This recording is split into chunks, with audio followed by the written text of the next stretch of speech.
Good evening and welcome to Let's Talk Shop with Russ. Wow, it's great to see you back and great to be back again this week.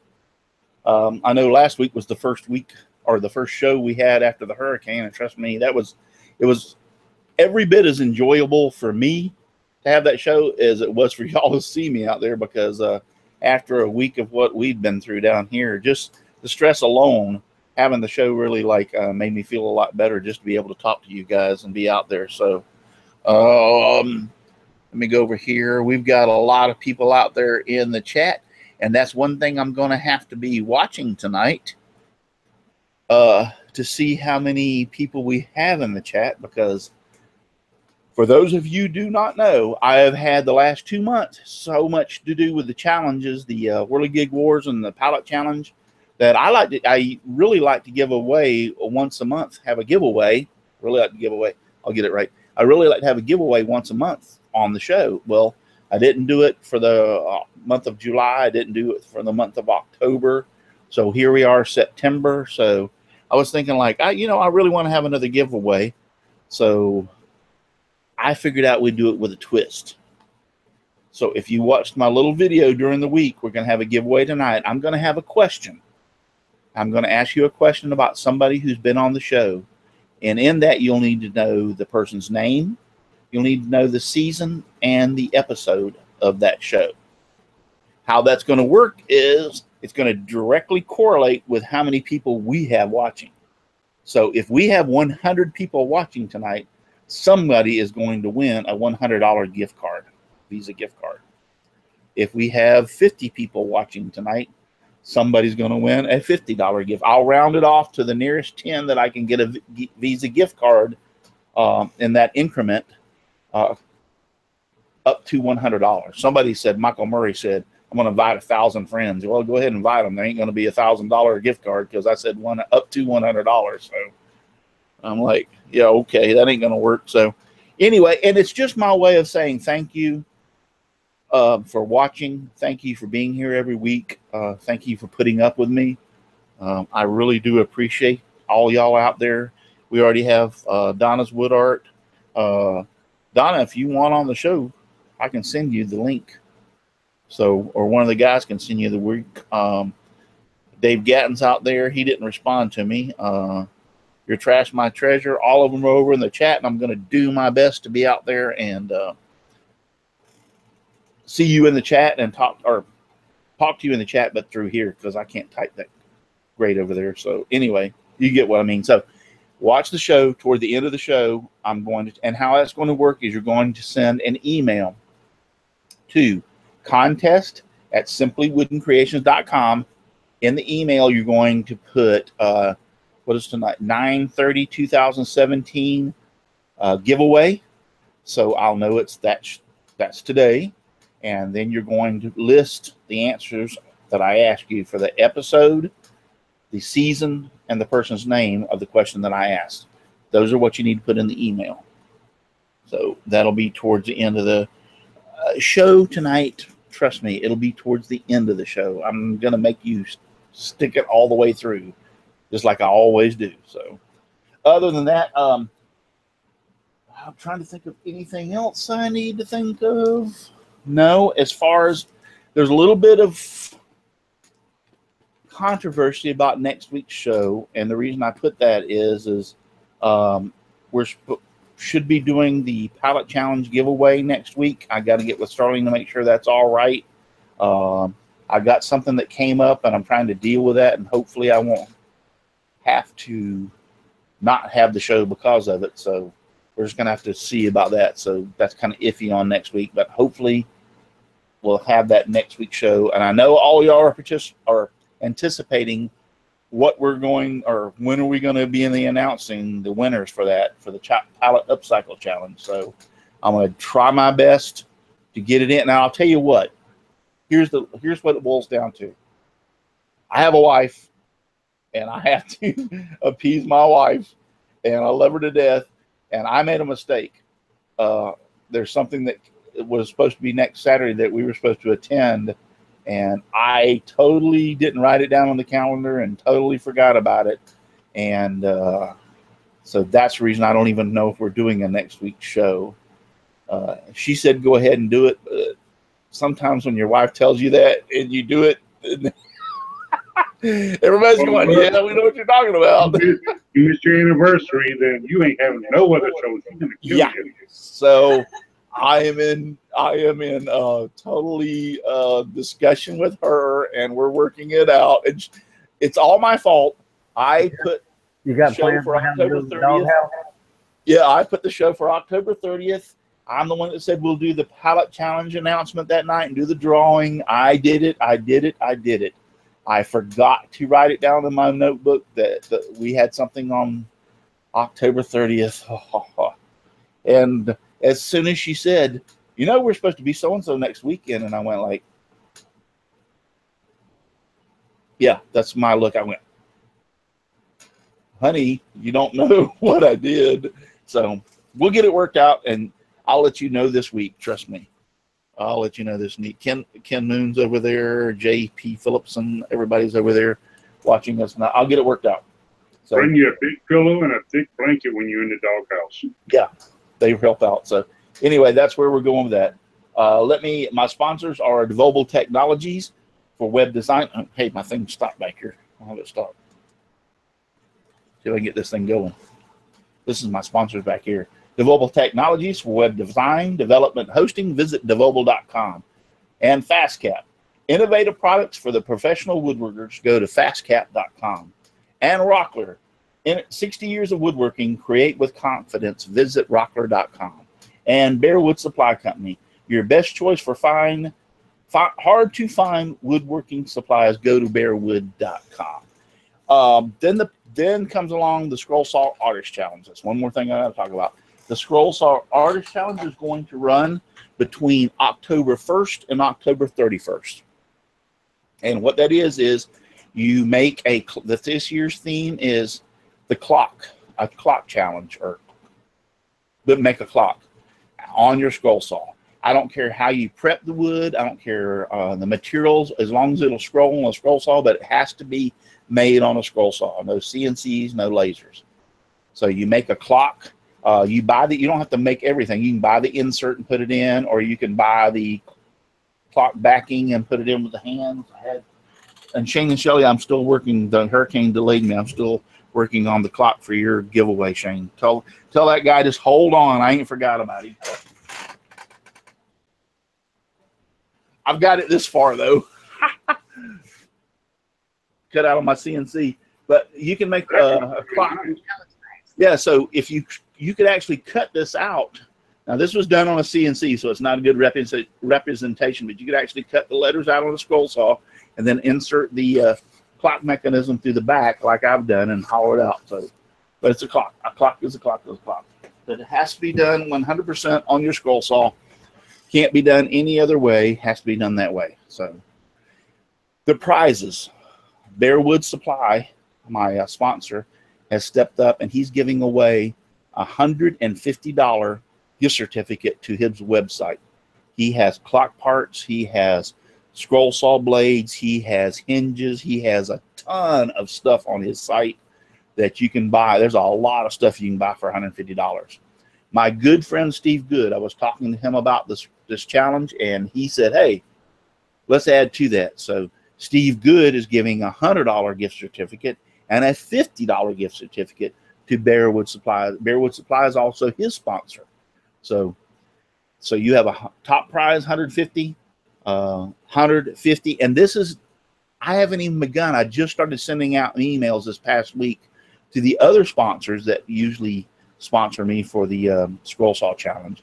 This is above and beyond what normally they start giving in. I mean, trying to think of some of their names. Lord, I'm bad about this stuff, but we've got other people like Wooden Teddy Bear. Wooden Teddy Bear comes on board every week or every challenge for the Scroll Saw Artist Contest, and they donate stuff. So we got Wooden Teddy Bear. We've got several other people who have donated stuff through. I received an email this morning from somebody, an individual, and said he wanted to support the Scroll Saw Challenge, and he's going to donate $50 in a Visa gift card. for the scroll saw challenge. Just an email from somebody out there. So I'll donate 50. All right. See, Jerry just popped in. He's going to give 50. So we've got all kind of other prizes that are coming in. It's just that Barry Wood Supply stepped up and Steve Good stepped up right off the bat and said $150, $150. So, and some usually we get, I don't know, 8 or 10, 15 sponsors. It fluctuates. Shelly's donated every year her fudges, so she might even be able to do that this year. So she's sitting there shaking her head. Are you going to do it this year or not? Well, I am working out those details because, as everybody knows, is I have a broken pinky, and I'm going through some detox, mandatory detox, because of my clinic. They shut the door on everybody in their entire clinic, and I have because of my paralyzed leg, I've been going through some extreme pain. And I'm stable right now because I just took my medicine a little bit ago, and I'm trying to work out the details because I want to be a part of this whole thing, because I have ever since I've been a woodworker, and I'll have to get with you this week and finalize it for sure.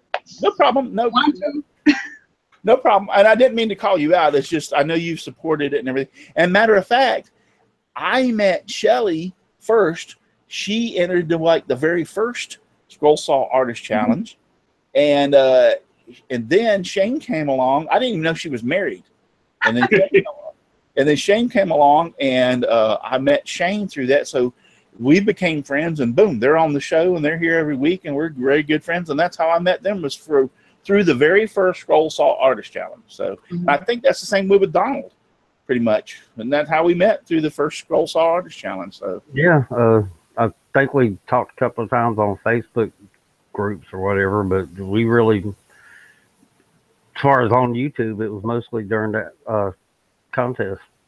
Right. So, I mean, good things came out of that. It's been a great thing. Steve Good is my very good friend over at Scroll Saw Workshop.blogspot.com. He's supporting this. He supported me every year. The very first year, he gave away a scroll saw, a porta-cable scroll saw for it.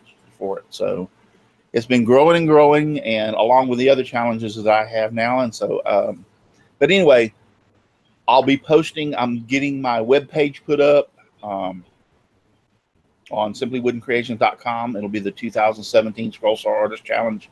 And that'll all information. I've got in contact with Misty over at Saw. She's in on it. She's going to start advertising it through Saw, which is Scroll Saw Association of the World. And so letting everybody know that we're looking forward to a big turnout this year. I'm hoping. Keeping your fingers crossed. Keep my fingers here. Get this one. That one don't want to work. Keep my fingers crossed. We're having a big turnout this year to the challenge. And I'm hoping all the sponsors will kick in. We have some really, really great prizes for y'all out there. So, all right. Hey, so Russ, yes. I'd like to step up and donate a flat rate box full of scroll saw wood. Fantastic. Worth 50, 60 bucks, including shipping. Yep. Thank you very much. See what? And we haven't even. I mean, it ain't even time yet, and we're already getting everything rolling in. So, yeah, that's great. That's fantastic. So I really appreciate that. All right, we got Jerry's Machines out there, Alfred. Y'all are all in the chat. So the duck, is this contest for people outside of the USA? Yes, it is for people outside of the USA, but let me explain something to you. A lot of my sponsors do not ship outside of the USA. I think that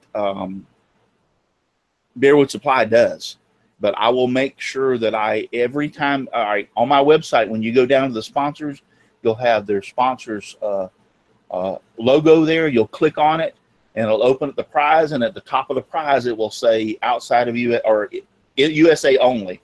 So I believe Bearwoods does ship outside of the USA.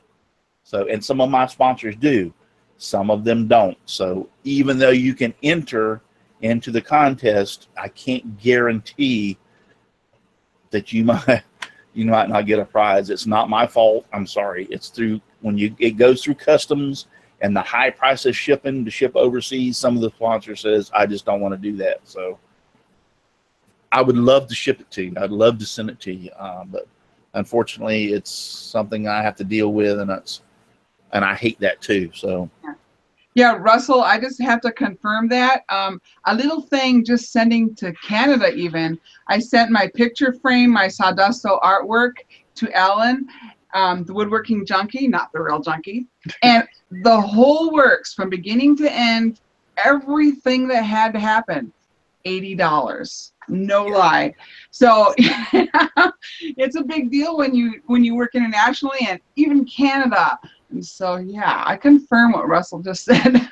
Yeah, and here's the thing. Some of the big companies, it's not so big of a deal because they get breaks because they ship so much. Like Amazon, for instance. They'll ship all over the world, but they're such a huge company that ships here and there and everywhere that they get breaks beyond belief. But in order for me to send something out of the United States, I have to fill out this form. I have to list what I'm shipping. I have to list the dollar amount. I have to list what it is.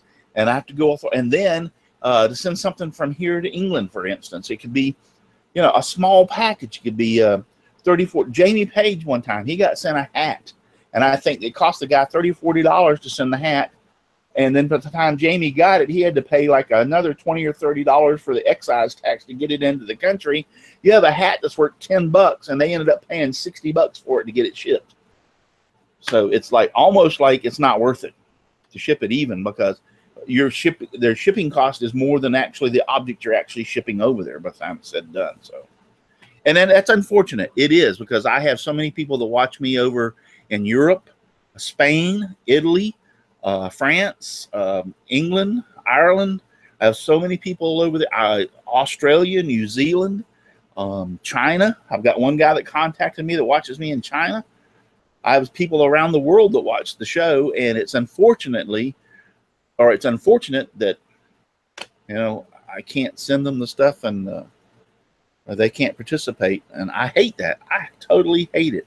But you have to understand, it's not me. It's not me, and I do regret that. Ragtie is out there. Ken McCrory is out there. C.J. Phillipson. I sent some snowmobile parts to Canada. C.J. Phillipson said, I sent some snowmobile parts to Canada, and the shipping cost more than the sled was worth. See? So Jerry Blakeslee, Jerry Blake, he's on here. Jim Bashirs. Jim Bashirs is out there. He's out there. So Eloy, he's out there. It's Dago Woodworking. Hey dudes. Hey Eloy, how you doing? All right. So let's get down to real quick announcing, or to everybody tell who you are. We'll start from my left to my right. And first off is Mr. Al Forte. Unmute yourself and tell us where you are, who you are, and where we can find you. Hello, folks. I'm Al Forte, Odessa Woodworking and Maker Shop. I can be found on YouTube, Al Forte's Odessa Woodworking, and on Facebook, Al Forte's Odessa Woodworking also. Anyway, I'm sorry, it's Odessa Woodworking on Facebook. I don't even know my own site, but anyway, thanks for having me. Okay.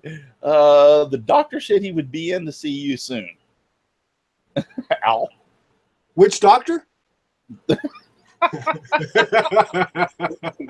Which doctor? Yeah. All right. The next is Chris Ahern. Hey guys, Chris here from the Old Cranky Workshop. Find me on Facebook and YouTube at the Old Cranky Workshop, and a couple videos under production right now. So hopefully get another one out soon. So. Yep. You've been throwing them out there, dude. I'm really happy. Also try and transfer some from the old Crystal Wheeler page over, so they pop up as new. Nothing I can do to avoid that, though. But I want to close the other page down. So. Right. Doing one at a time. That way I don't confuse people and I don't flood my page. So. Well, you've been doing a good job. I enjoy watching them. The bad thing about it is when you get as many friends and then you start watching a lot of videos and stuff, it's hard, even on Facebook, to keep up and respond sometimes. Oh, I'm way behind on watching people's videos. And you got to realize I'm 2 weeks behind. The week before the hurricane, I was in prep mode. The week after the hurricane, I was in restore mode.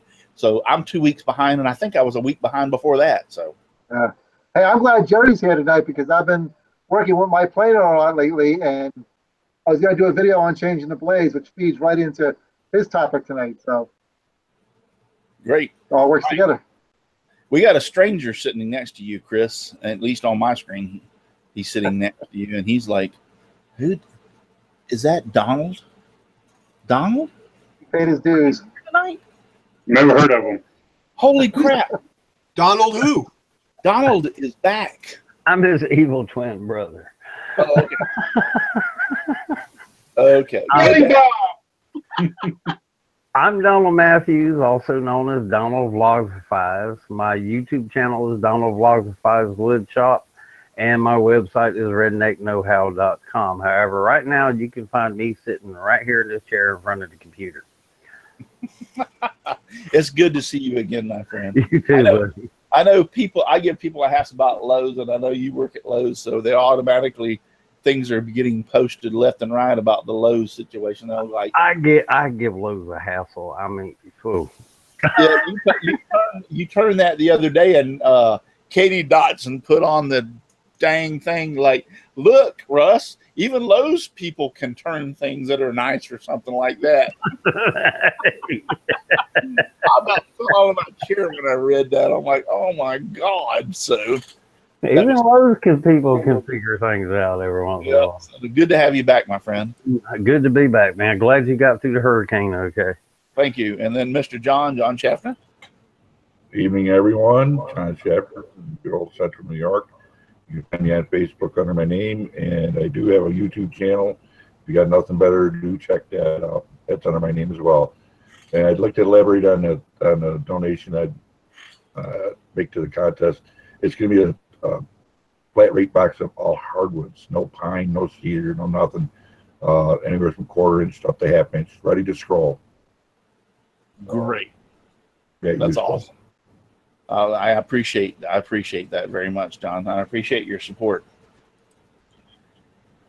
And then let's go to Mr. Miter Mike, who sometimes I wonder if he's my friend, but some of the smart ass sarcasms that he tends to put on my Facebook posts.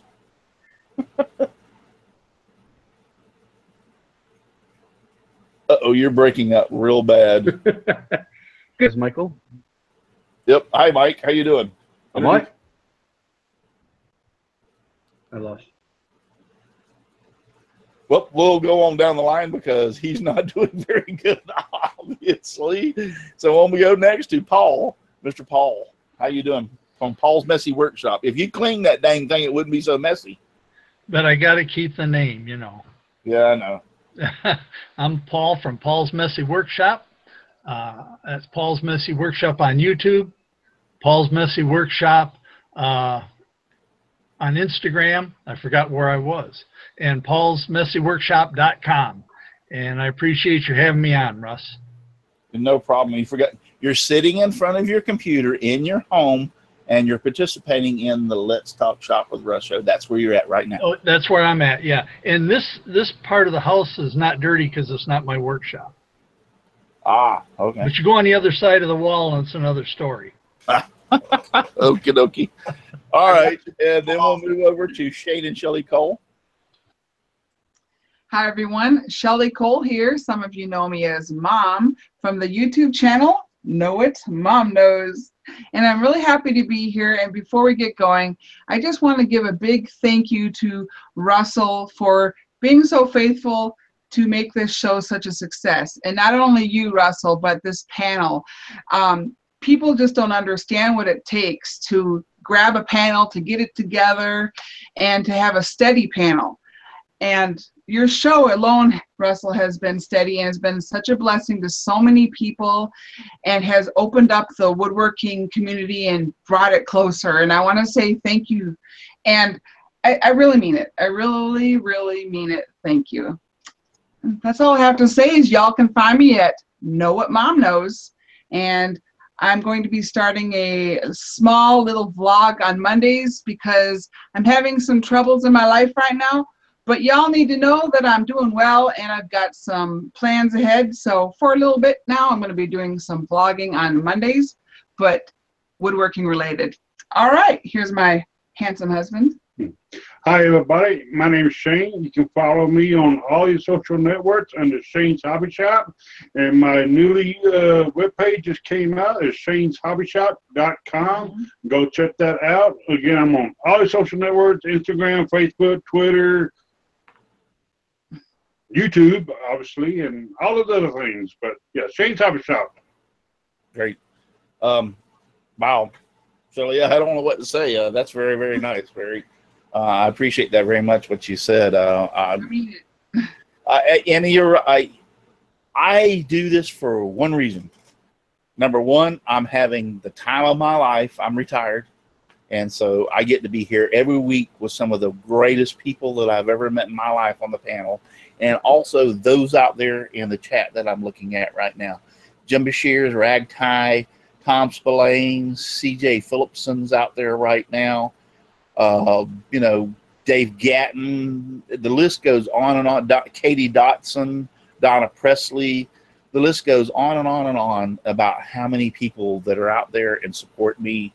And I thank you so very, very much. I appreciate that. And when Shelly says that about it, and I mean, it's humbling. It is, because I appreciate all what y'all say. And all right, I got to go on because I'm gonna get messed up here. So anyway, and Shane, I did check out your website. It's awesome, dude. It is awesome. I went over there and looked at it. Thank you. I give kudos out to Devobo.com. They're the ones that did everything, and they are fantastic. Top-notch people. They are. They are such. Frank Condon and what is his name? Chase. Chase. Yeah, I would deal with them too mostly. Chase a lot, and they are great people to deal with. I'm learning how to do my own web stuff right on my website. And so a while back when I was changing things on the pallet challenge, I was moving some stuff around and adding new sponsors and doing some stuff. And I don't know what the heck I did. But the next thing you know, there's a lot of crap missing. And I'm like, oh, crap. Right? So I'm like, I better stop right here. So no, I didn't. No, I didn't. And it got worse. So finally I said, oh, I better stop right here. No, I didn't. And it got worse. So finally I did stop, and I contacted Chase and I said, hey, dude, I was trying to add some sponsors. I went to move something around and it disappeared. And when I tried to find it, 3 other things disappeared. I said, half the crap's not on the page anymore. I don't know what I did with it. Can you help? And so he sent me an email back, and he was laughing in the email. He was like, LOL, yeah, you really messed this one up. Fortunately, and I did not know this, there's backups of the page on the program, so he can just restore it to an little older issue. And a few things might be missing, but for the whole part, it's all there. And I'm like, because I thought I was like really messed up. But you know what? Every time I mess up, he laughs at me. He never complains. He fixes it and just laughs with me and goes, and I say, I try so very hard. And he goes, I know, no problem. That's why I never go into the back end of mine. Yeah. Well, he's trying to teach me HTML, and I couldn't get it. So he sent me a step-by-step instructional video on, can you do this, you do that, you do that. I still couldn't get it. So he gave up on me, and now everything is just click and drop. That's my problem. I know just enough basic HTML to get myself in trouble. Yeah. You're right. I do the same thing. I know enough basic HTML that I can do some of it, but it gets myself in. Yeah, we won't go there anymore. Anyway, let's get that out of the way. But I appreciate it, Shelly, so very much. Thank you. If it wasn't for the Scroll Saw Challenge and for this show, I wouldn't know a lot of these people that are sitting out there right now on my panel. Jamie, Shelly, Paul, John, Jerry Blakeslee, Donald, all this is the result, and they've become very good friends of mine. And I love you guys to death, and I thank you it's almost like you've become a family. We become a family because we're together all the time and we see each other each week, and I appreciate you so very much. I'll never forget that first Scroll Saw contest video that Shelly did. I know. She was she scared me there for a little while. Yeah, yeah, she was Smeagol, I think it was, wasn't it, Shelley? Yeah, and you know, I had that video got lost in the works because YouTube wouldn't let me put it back on, and they said I had music that was bad, or I don't know. It was so long ago, but that video had to go bye-bye because YouTube wouldn't let me put it back on. That's a shame. I wished I'd recorded it. Damn it. And I don't remember the details. It was so long ago, but I think now what I know, I could have fought it a little bit better, but it was when I was a new YouTuber, anything scared me right off the bat. Like, oh, you know, if YouTube said anything to me that was negative, I was scared. So when they were trying to mess with me on that video, I thought I was going to lose my channel and everything. And anyway, it's gone, but it doesn't mean, it doesn't matter. I'm still a character, and there's a lot left in me for the future. All right, we definitely got to move on. Before Jerry Blakeslee's the guest, and he's going over there. Damn, are they ever going to shut up? I think he will. Yeah, we're already halfway through the show. Well, fortunately, we don't have to have an hour. Where'd Jerry go? Amanda, where's Jerry? I'm Jerry. What do you mean? Oh, okay. Well, we'll do the show with you. How you doing, Amanda? I'm doing good. Good. Jerry's sure got a heck of a lot prettier. Yeah. Jerry's going like, are y'all through yet? Get out of my seat. Hey, get the bald-headed guy off there.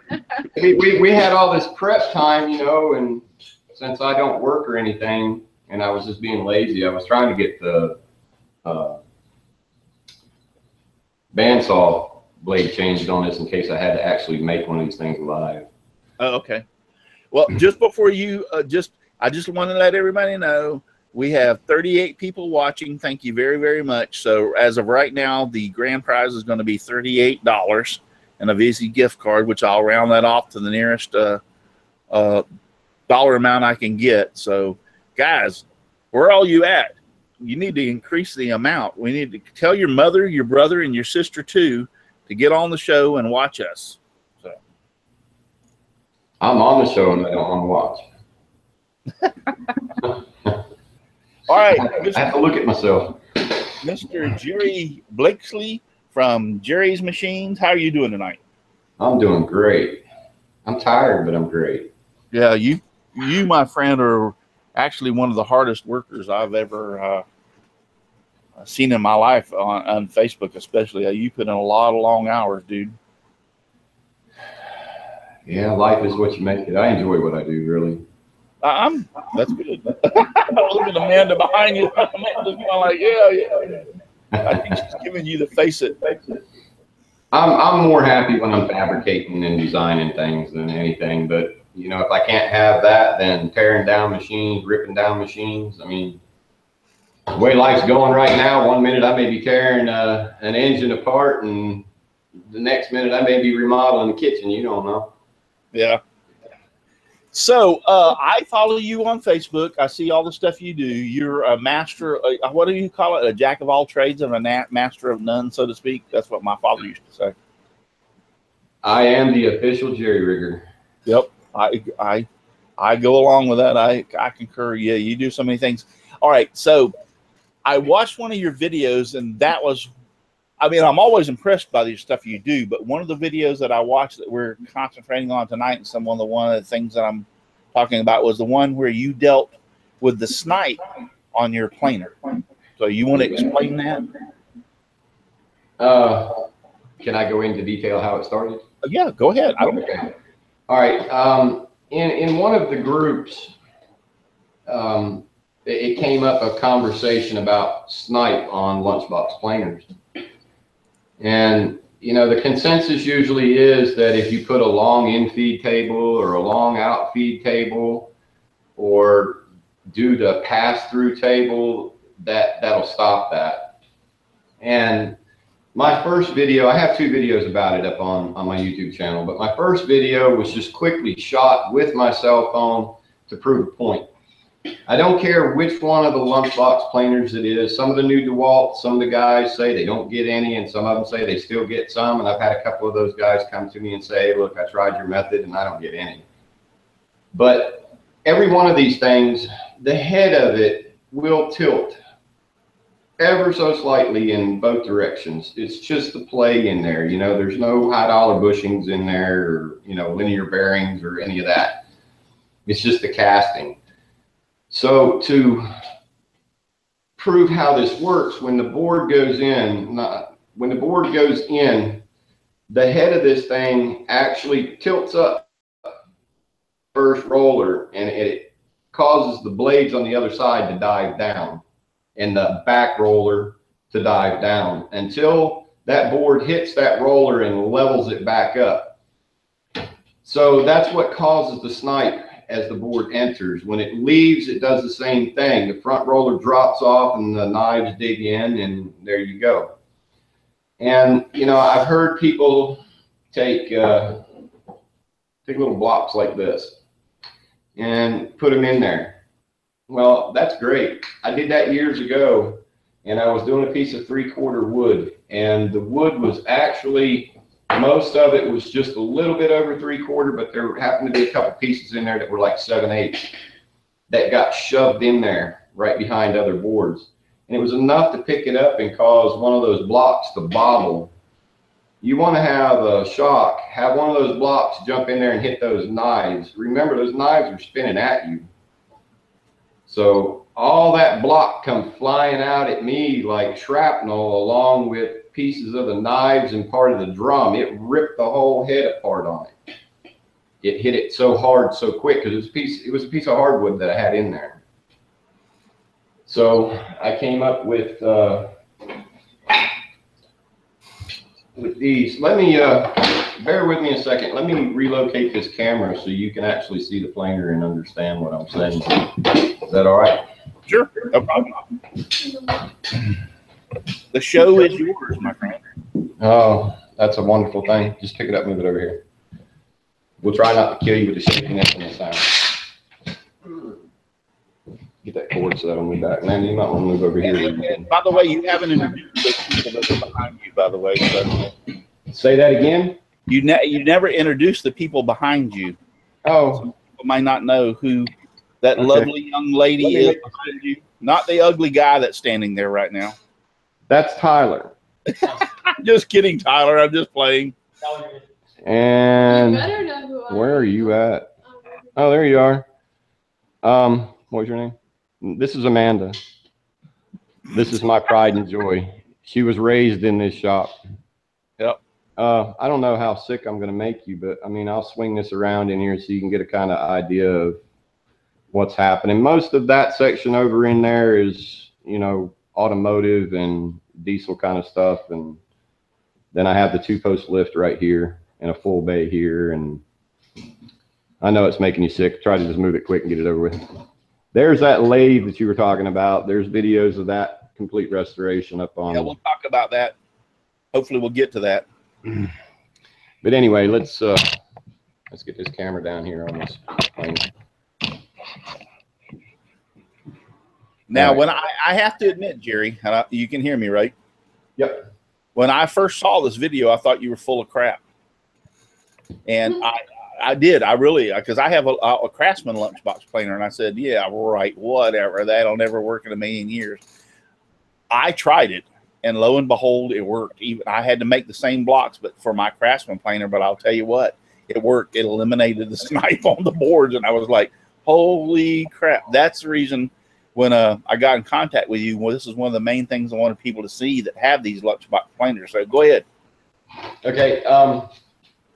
As I was saying, you know, the head, if you grab your, I'm not plugged in, by the way, just so everybody knows, so the safety trolls don't hit us too hard.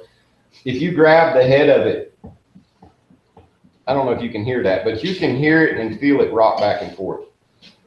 So if you put these small blocks in here and crank down on it, if your board is too much bigger than what this block is, when it hits those rollers, it lifts it up. So that is going to suck in there. Now, the thing of it is, when I'll get into what these are in a second, but when it's sitting down on these, that's why these shoulders right here are so important, because it holds it in place. Now, if it's picking everything up to the point that this is loose inside there when you're doing it, then you need to make another pass with it because you're not at your final cut. So what I did, and this is a part that I need to do another video on to bring to everybody's attention. Nobody has really said anything to me yet about it, but I tried to make some of these for somebody else, and I realized where this problem lies. When you look inside, there's going to be a significant difference, and I don't think I'm going to be able to get it on camera, maybe. There's going to be a significant difference between this roller right here and where this metal is right here. Correct. Now, yeah. on this particular Delta, this has little step downs right here, and they're all symmetrical all the way around, and they happen to be pretty close to what the height of that level is, or the roller is. But like some of the DeWalts, they're not like that. And if you don't account for that in your blocks, then what you think you're getting as a final depth is not going to be accurate. Your board is more than likely going to be too thick. So what I do with these is I figure out what my throat distance is through here. And that's what this is on the low side of this board right here. The little step right here on both sides is what I want my final thickness to be. And these other sides right here are to keep the board from being able to get sucked in or out.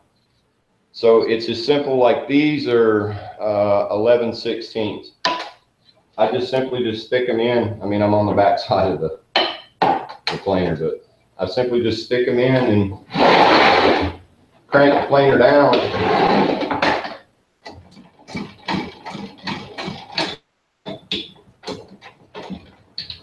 Gotta get them in there right.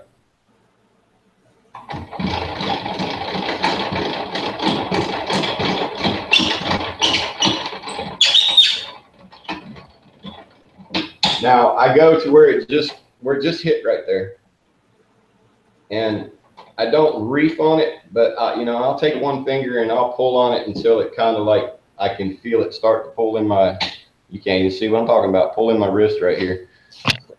Why didn't you tell me you couldn't see what I was talking about? No, we can tell. Or not, we couldn't see your finger, but we could tell when you were putting it down. Handle. I mean, this is where, right in there is where it snugs out. So I grab it with one finger and just kind of pull on a little bit till I feel it start pulling my wrist right there, and then I quit. That's all you need. Right. Now, like I said, if the board's too thick, when I run it through there, I may need to run a second pass. If you see any snipe on it again on the board, once you've passed it through, you need to send it through another pass. And usually what I do is I will set mine up maybe 1/8 of an inch thicker than what I want my final to be, so I can get one side of the board pretty well squared up. And then I will set my final depth and flip it over, and then that way I'll have two really clean sides. You know, it's if you stop and think about it, if you're trying to make something and you're using exotic woods, that gets pretty expensive when you're cutting off 3-6 inches off of every board you're running through there. Oh yeah, you got that straight. So what you have to do though is you have to create blocks for whatever thickness you want. So if it's 3/4 of an inch, you have to create a block at 3/4 of an inch. If it's 1/2 inch, you have to create a block for a 1/2 inch. So you have to have multiple blocks for what you're doing. What I suggest when you set yours up is take a board, and I'm going to use 3/4 as an example because most people have that lying around and it's an easy one to do. Take something and bring it to 3/4. Don't worry about the snipe on the end. Send it through your planer and find out where your 3/4 lands. And then come to the outside out here, and right in here, measure what this is precisely from the frame to your table. Right. And the frame to the table. And these stainless steel tables that are in these things, they move around. So you need to make sure you push down on that a little bit when you measure that, because that can really throw you off. And the other thing is to make sure that these are identical.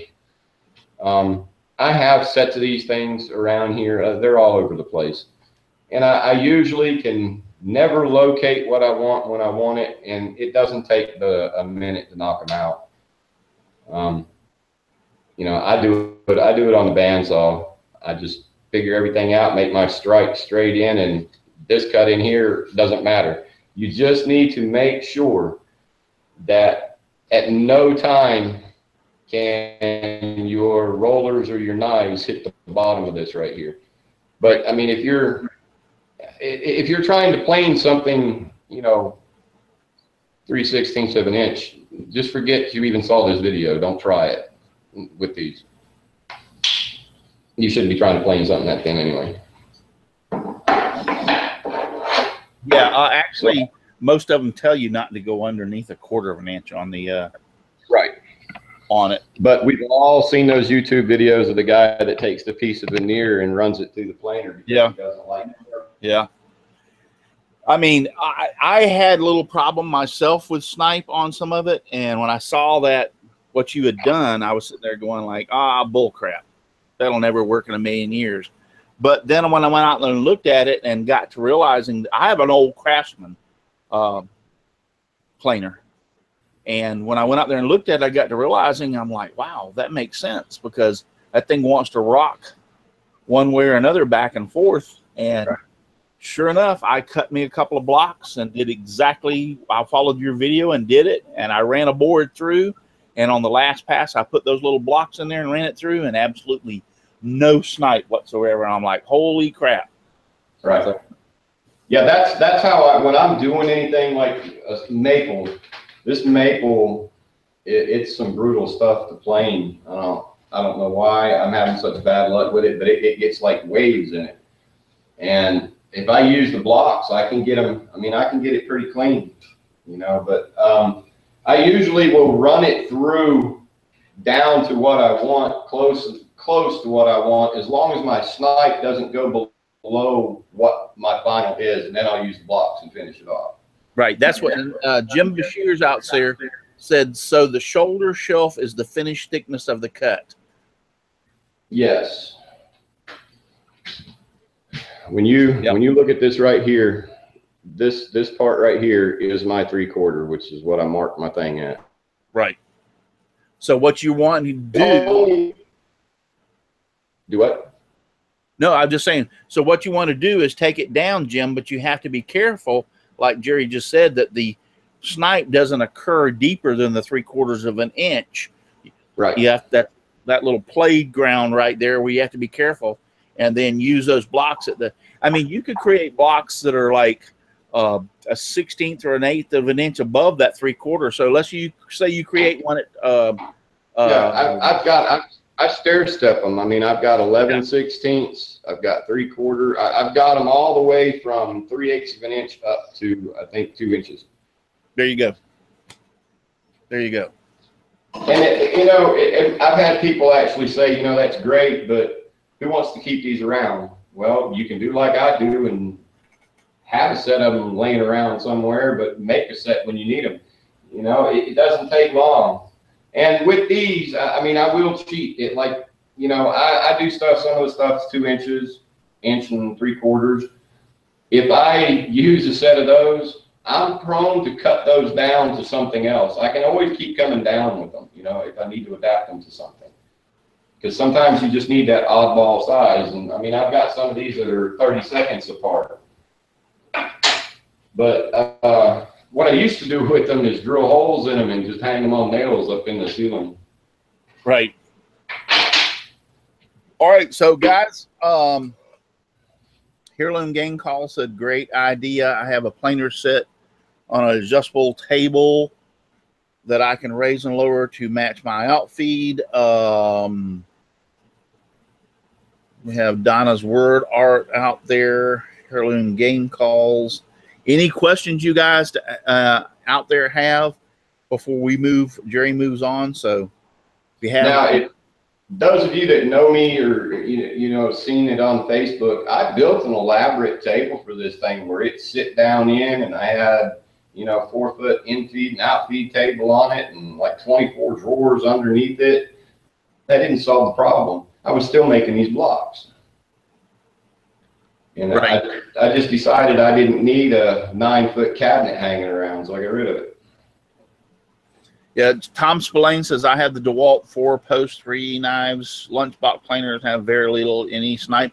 There's some of them that don't have the snipe. I have an old Craftsman, and my Craftsman is bad about the snipe. And I got to the point I really didn't like using it. But after I watched Jerry's video, it works great.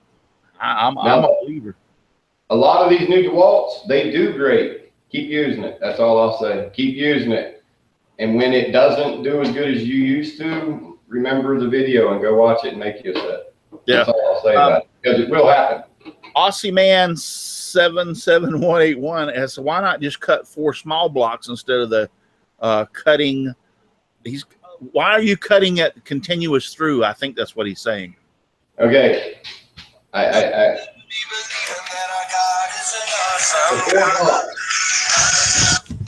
Sorry about that. That was my phone. That's right. The 4 blocks. When you put the 4 blocks in there, and now you go run your board through there, your board's actually going in thicker than what your block is. It has to.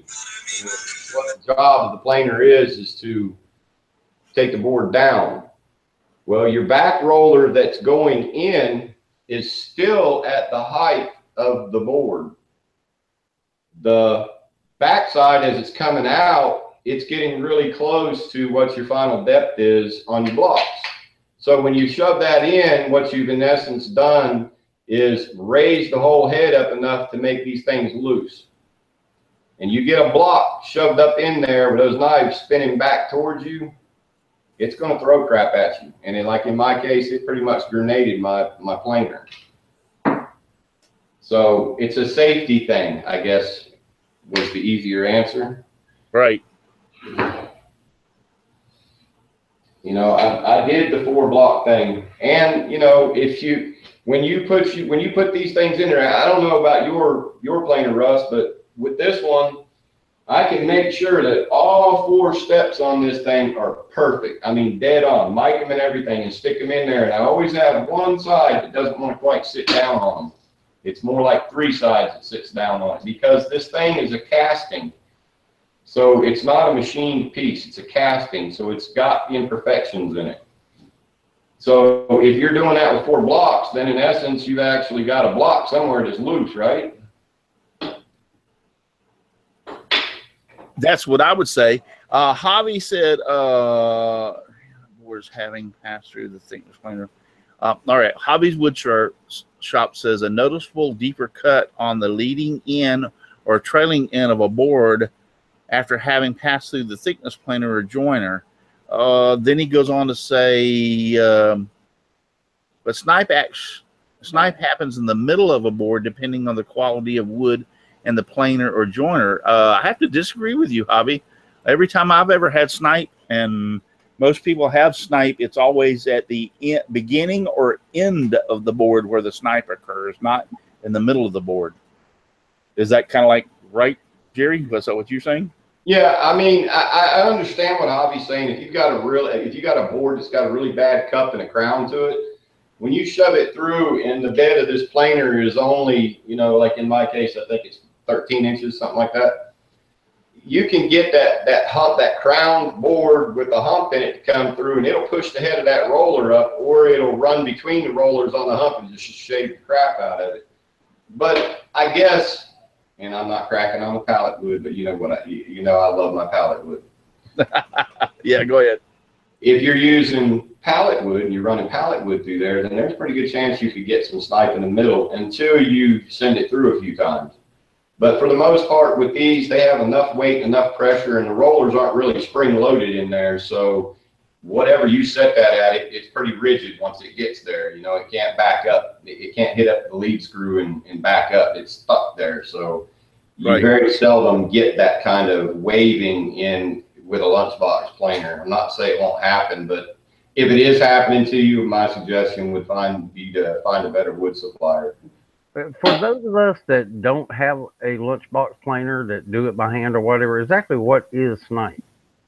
Snipe is when... I'm glad you have to answer that. Maybe. See, I eliminate snipe, so it's hard for me to find a piece of wood that has snipe on it. All right, here we go. I don't know how well to show it in the camera, but if you look at the end of this board, no, it ain't going to show up. Maybe you can see the line in it. Yep, right there you can. Don't move it. All right, so from this point to the end, this is, you know, a 32nd, 16th or something thinner than the rest of the board. And that occurs because, like I said, when you, let me move this camera back over here. When you shove this board in here, I think this is the way I described this on this video. When you shove this board in right here, as soon as that first roller in here makes contact with this wood, it's going to lift up on the head until it hits up against the slack that's in there in the lead screw. So now the head of your planer now is actually sitting like this, okay? So that means the knives in the middle are able to dig into the wood. As soon as the board passes through and hits the second roller, then the head levels back up, and then it does a continuous plane till you come out the other side, and then this roller drops off, and then it goes like this until it drops out. That's how you get it coming and going. Yep. Javi said very good. I like his explanation. He says ripples and waves in the wood caused by the bouncing of the planer.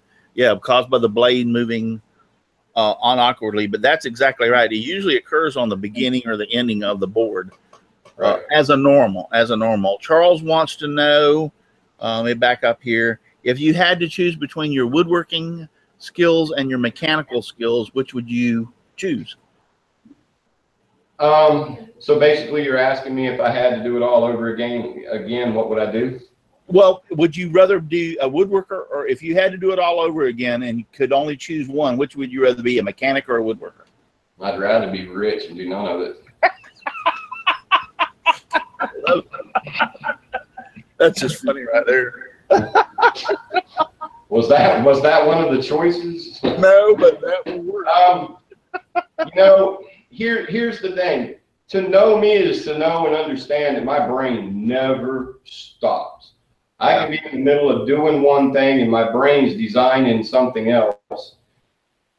That's something else. I don't know how soon it'll come because of the crazy work schedule. I'm hoping sometime over the winter I'll have time to finish it. But I have designed and made a set of these that is adjustable, and it'll go from a quarter of an inch. No, it'll go from 3/8 of an inch up to 1 1/4 inches. But I have to finish one prototype of it. I forgot that I'd already loosened this up, and I started the planer, and I went to shove a board in there, and it hit the thing, and it ate it. And I was like, I don't feel like making another one. My question. Have you ever taken a friend snipe hunting? Have I ever what? Taken a friend snipe hunting. Have you ever taken a friend snipe hunting? Oh, no. Oh, yeah. Well, actually, I have. You want to go? No. That's great. Some of those people don't know what snipe hunting is out there. So. Yeah. Don't tell them. Don't tell them either, because it'll spoil the whole thing. No, what's bad is when you actually take somebody out, you give them a sack, you give them a gun, and you tell them to go in that direction, and you'll meet up with them over on the other road. And you go back the next morning, they're mad because you didn't get back the next morning, and they got a bag full of something that's growling like hell. That's funny. All right. Tom Splains out there, ragtime, heirloom, gang calls. Jim Bashir says, always thought about being a controls engineer at the top of the industrial ladder or a step below chemical engineer. I wished I had more mechanical experience than all that I worked with wood. I guess I never did answer the question, did I? Like I said, to know me is to understand that my mind never stops going. So I'm my happiest when I'm creating something.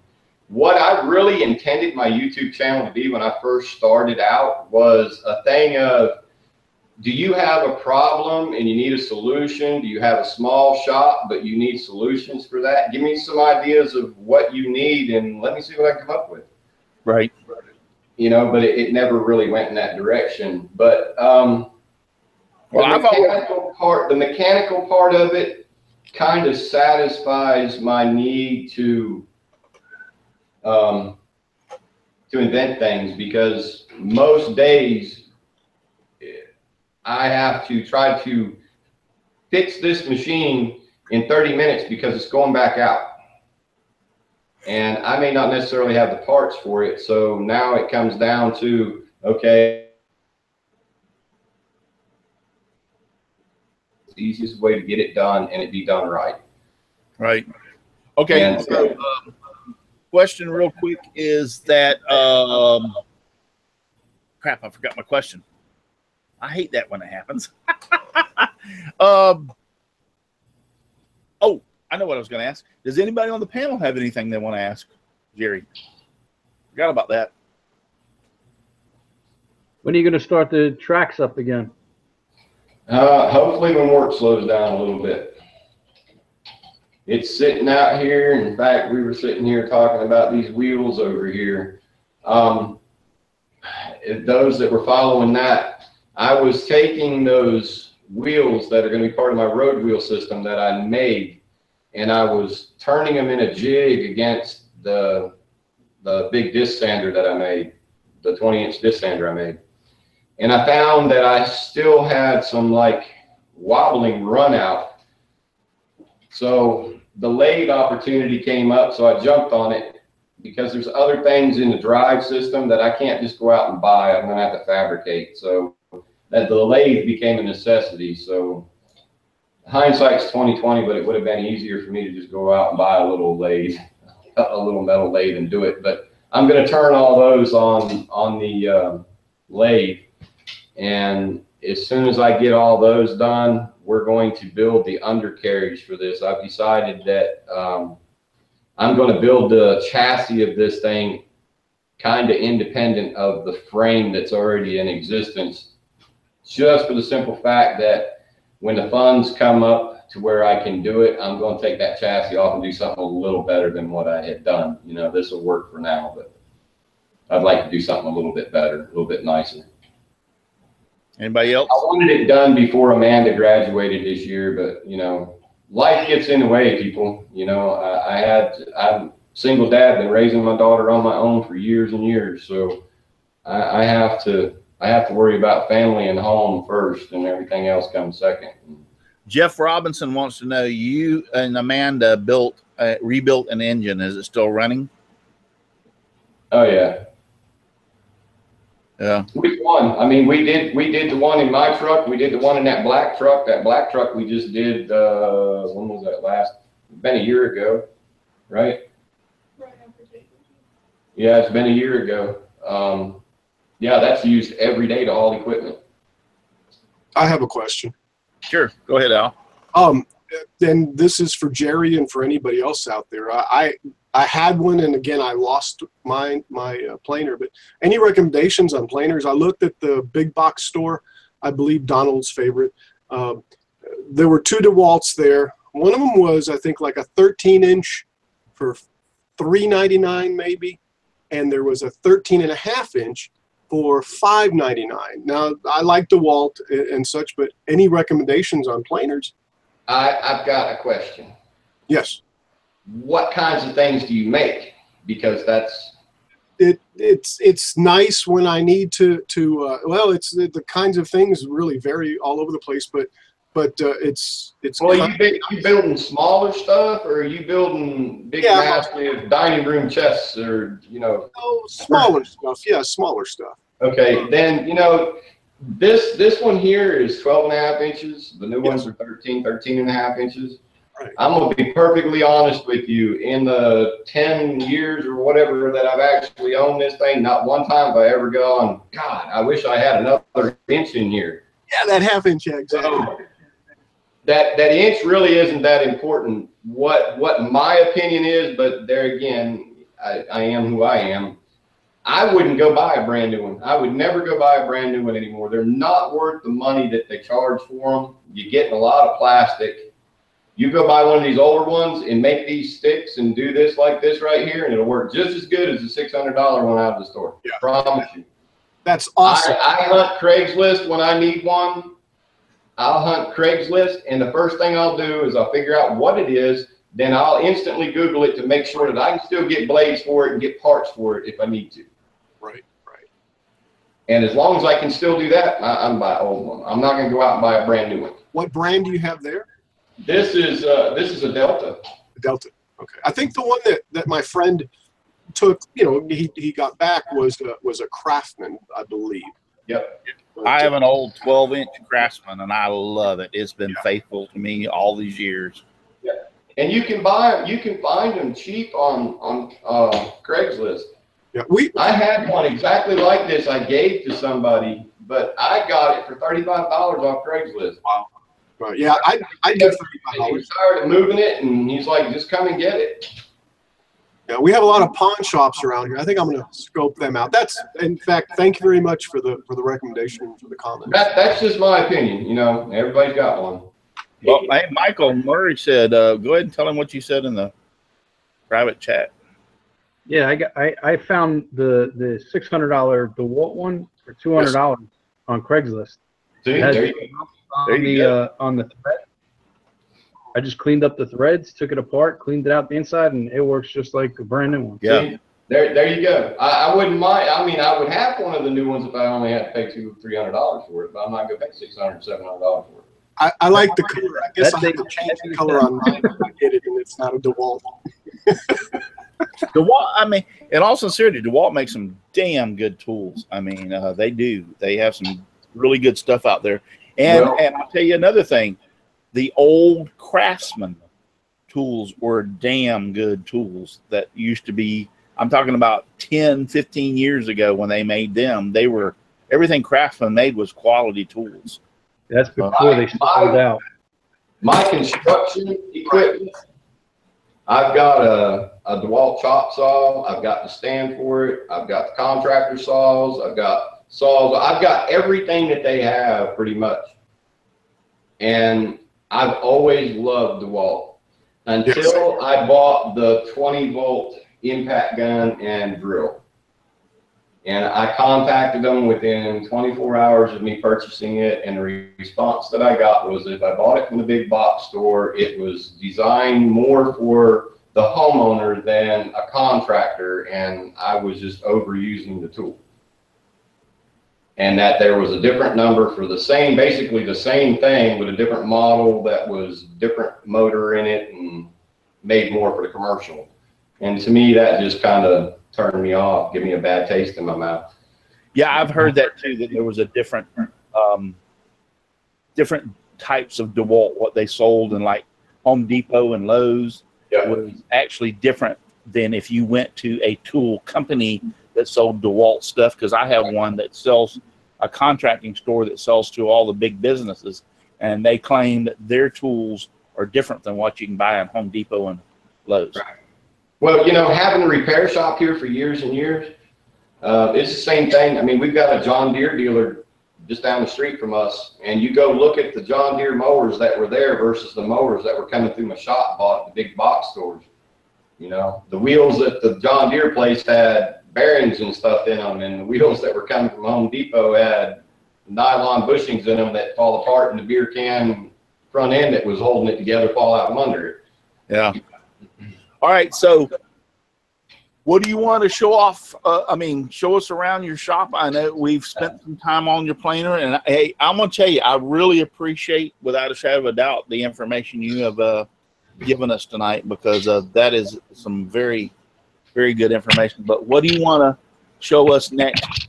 I'll leave it up to you. What do you personally want to show off to us? Is it your lathe that you rebuilt? Let me show this right here. Okay, the drill press table. Yeah, I was actually hoping you'd go to that, because that thing is awesome. Let's see. I don't know. Hang on a minute. Let me make myself full screen so I can see where I'm at here. Yeah, I was actually hoping you would get to that. I mean, I love your lathe, but I was impressed with that drill press table too. Okay, so this is made out of lab tabletop material. I did a smaller version for a tabletop drill press that I gave away. I won't mention where, but the newer ones that I'm making have the Acme thread in them. This right now is set with quarter 16, so every turn on this handle is only a 1/16 of an inch. So a lot of times I wasn't prepared, but a lot of times what I'll do is get a socket and put it on here and put it in the drill and run this thing in and out. Amanda, why don't you come crank on that thing and let me actually do that. Let me do that so you can get a better understanding of it. The handle on the side where that end up. All right, guys, just to let everybody know out there in the chat, we're at 9:11 and we're still going, and I don't intend on stopping the show. So if you want, you're going to have to hang on if you want to enter the giveaway tonight, because we're going to let Jerry go on. We'll probably stop at about 9:30, so just hang on out there. And we might even get Jerry to do a woodshop confession. So. Oh, my God.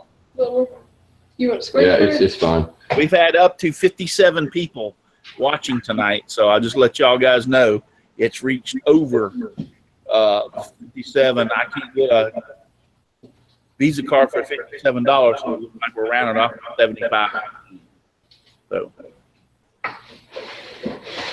all right, so this we got to lean in front of you here.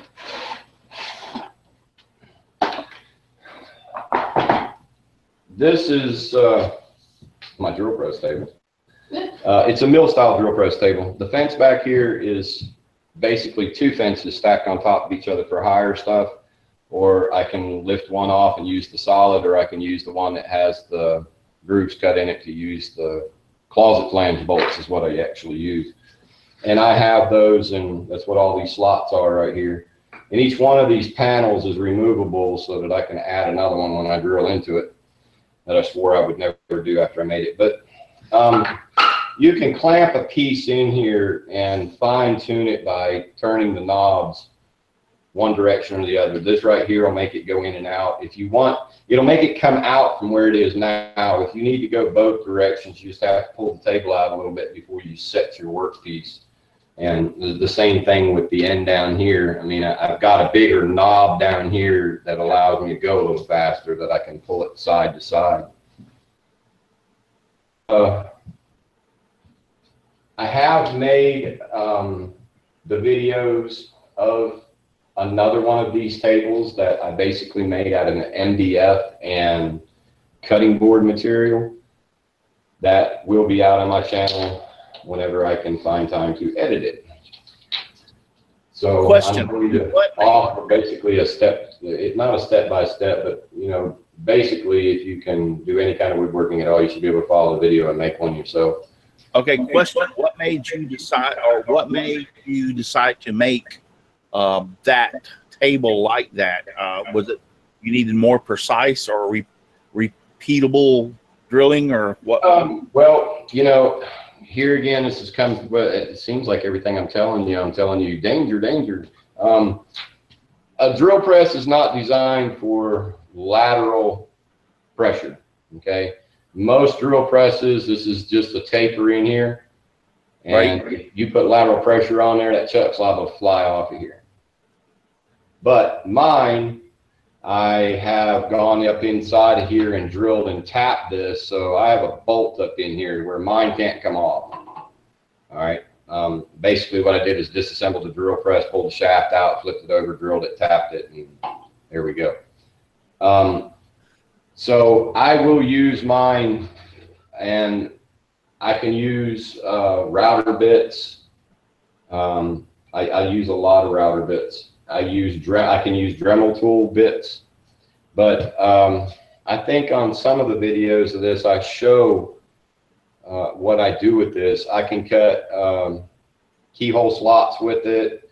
You know, if you can use it like a mill. I have actually, haven't really announced it anywhere, but I've been making this thing to put on my truck to help increase my fuel mileage. If you're on my Facebook, you know it's working pretty well. But there was a block manifold for that was aluminum, and I milled it on this. using this table. And Russ, all kinds of firsts happening on your channel now. I am in the process of finishing up what is going to be an osculating spindle sander attachment that will go on here. Oh, great.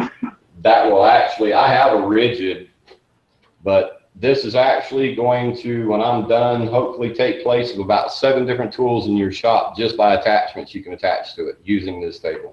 Awesome. Awesome. So that's where I'm going with that. I think that's kind of pretty self-explanatory. Yeah, when you're talking about the side motion too, and I've noticed that it works on a drill press too when you're, and that's what I've never figured out. Why don't they make it more rigid? Because even when you're boring through wood, doing a pin, boring through the center, that shaft has a tendency, I don't care how much you pay for the drill press, to wander a little bit, and I've never known why it wasn't more rigid than what it is. Yeah, it will. It definitely will. But there's another point that you have to take in consideration here. Is this is, I mean, you understand the fulcrum point, right? So yes, this is basically your fulcrum point here, and look at the leverage you have down here on the bottom of this bit. You can really push on that, and over time of that happening, it just starts opening things up, and it really starts moving. Yeah. We have a brand new shop box at the other shop down there, and brand new out of the box, set it up. I'm not joking. That thing, you take any size drill bit, put it down there, and that thing will walk around the circle a little bit bigger than the end of a pen. Yeah. It's just the way that it is. I'm eventually going to mill a new shaft for this one just to do some other stuff, and that's something to consider if you decide to make one of these type tables and do this kind of stuff with a drill press. If you're doing lateral motion on here, whether it's side to side, back and forth, whatever, you are putting extensive unnecessary wear on the head of this drill press. Right. But this is an antique Sunex. This thing's been around since Moby Dick was a minnow. It's almost indestructible. Moby Dick. And I love that terminology. I've used it. Any guys, any of you on the panel have any questions, guys? Any of you all out there in the chat? I'm watching the chat, so I haven't seen any. I'm trying to keep. I've got another question. All right. Maybe I missed it, but of course he's going to have videos and some form of documentation, or just videos on his channel. He already has videos for his drill press, the table thing, how he did that. Yeah. And the snipe. Both of those are up on my channel. Yep, both of those are on his channel. I watched them. I watch you, Jerry. You know what, Russ? That just warms the cockles of my heart. I'm glad it does. I will tell you, and I'm not blowing smoke up your rectum either. Notice I didn't say ass. But no, I enjoy watching your posts, and I try to, when you do the live chats and stuff on Facebook, I enjoy watching you and what you do. Personally, I think you're overwhelmingly and more intelligent than a lot of people give you credit, because some of the stuff you do, I'm sitting there going like, wow, this guy has no limitations. And I don't mean that in any other way to say that I'm just amazed some of the times and some of the things you do. I love you, Russ. Where do I mail that check? Yeah. All right. So, guys, we only got let's go through this lathe kind of quick because we're rocking on 9:15. We're still holding. Holy crap. We got 54 people now.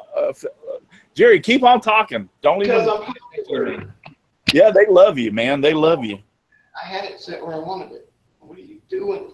Put it They back. love you. So you see. Okay.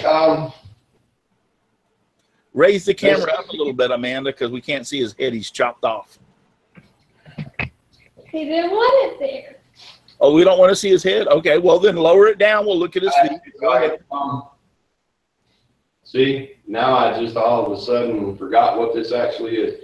It's a Crescent Hubbard and Smith lathe And I have several videos on the restore of this thing on my YouTube channel.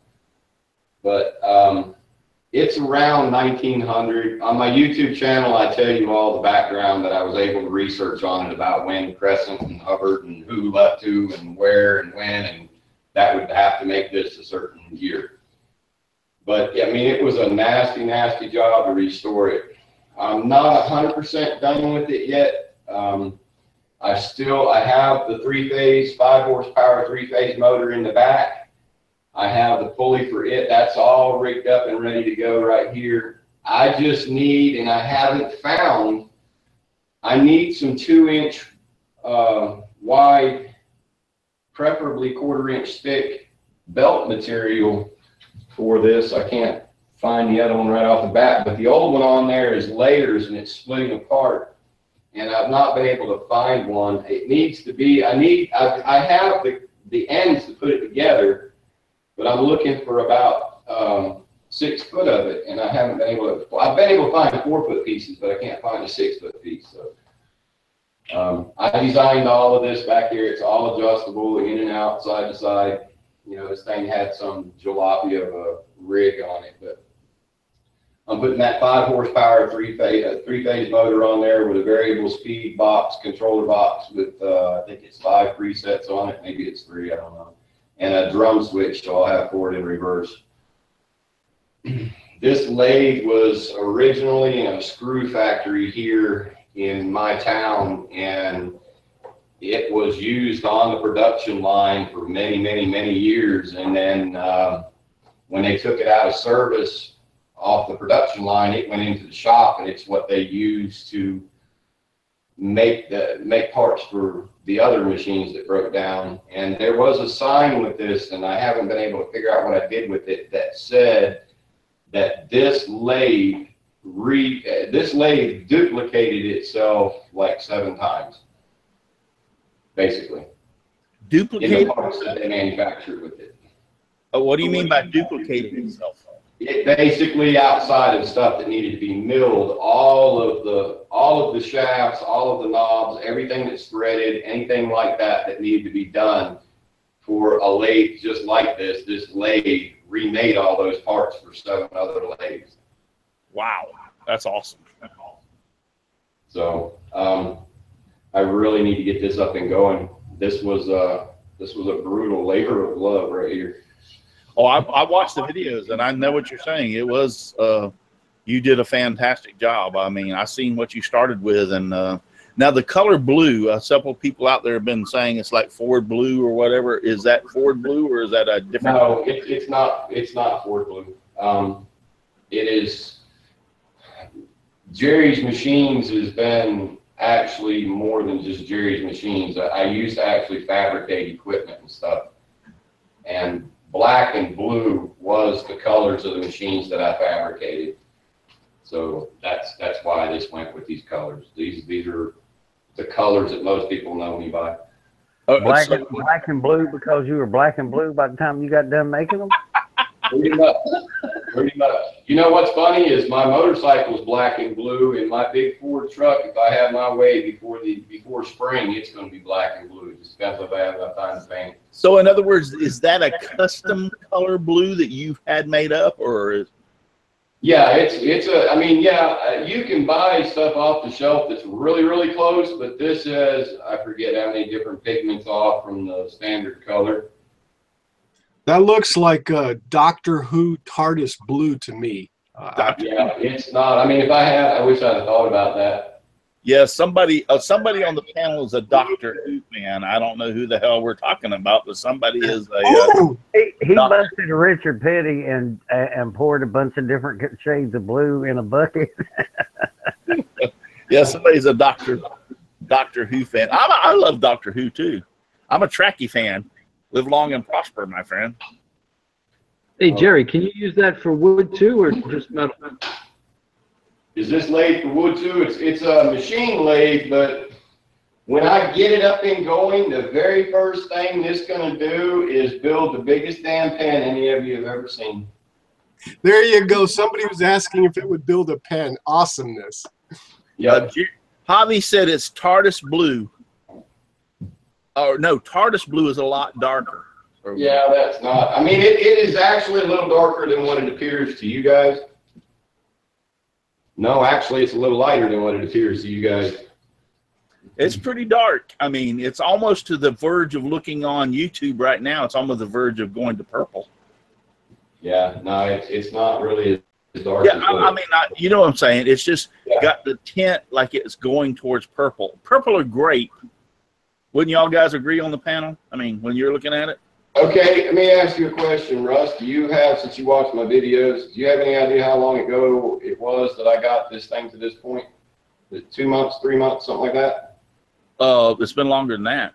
Okay, well, you know, you remember when I was taking all of these regular bolts that was in nuts that was in this thing and polishing all this stuff, and everybody was like, it's going to rust, it's going to rust.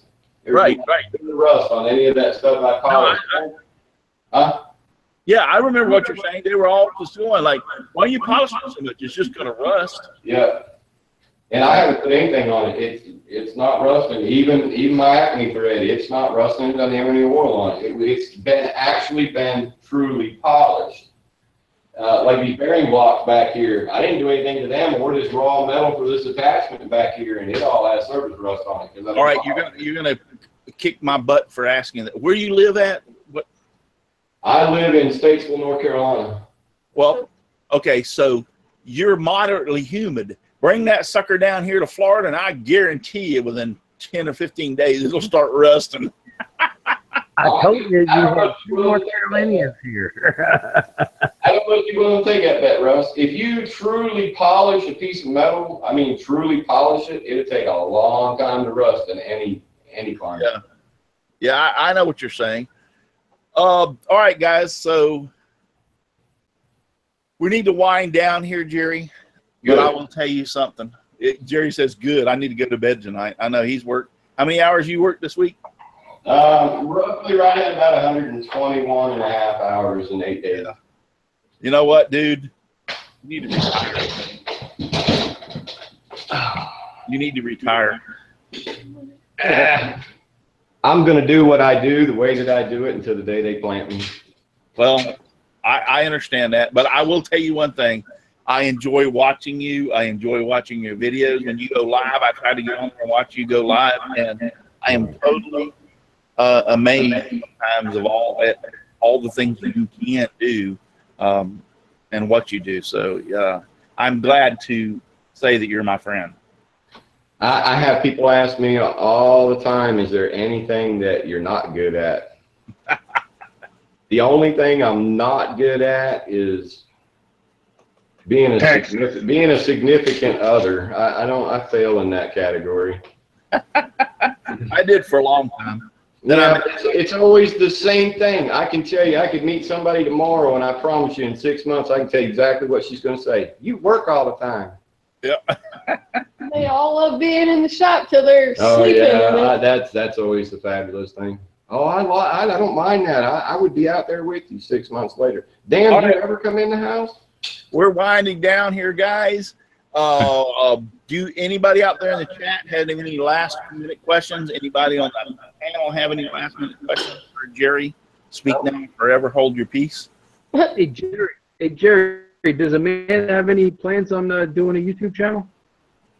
You know, I've tried and tried to get her to do that, and she got gung-ho about it. And I think she'd blow it up because she's very knowledgeable. She's got some skills, and for her to teach young kids.